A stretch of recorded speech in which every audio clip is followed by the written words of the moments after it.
Hello friends, welcome to my YouTube channel English linguistics and Poetics. Friends, আজকে যে 2025-এর মাধ্যমিকের ইংরাজি কোশ্চেন পেপার হলো, যে ওয়ার্ড মিনিংটা থাকে আনসিন থেকে, যে ওয়ার্ড মিনিংটা আমাদের করতে হয়, যাতে 8টা নাম্বার রয়েছে, 4টে ওয়ার্ড মিনিং লিখতে পারলে। তো ইনস্ট্রাকশনে কি আছে আমি আর সেখানে যাচ্ছি না, কারণ এগুলো তোমরা ভালোভাবেই জানো। আমি শুধু উত্তরটা বলে বেরিয়ে যাচ্ছি বা উত্তরটা বলছি, মিলিয়ে নিও।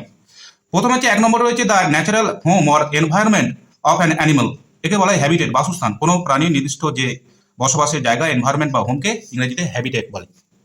HABITAT, habitat.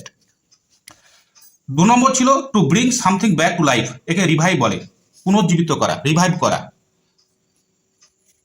রিভাইভ। 3 নম্বর হচ্ছে ইম্পর্টেন্ট অ্যাসাইনমেন্ট আর ভোকেশন। কোনো গুরুত্বপূর্ণ কাজ, ভোকেশন, অ্যাসাইনমেন্ট মানে কাজ দেওয়া, মিশন বলে।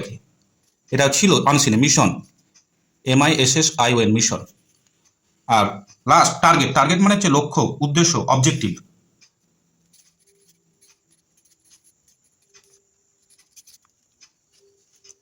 Friends, please subscribe my channel. Thank you.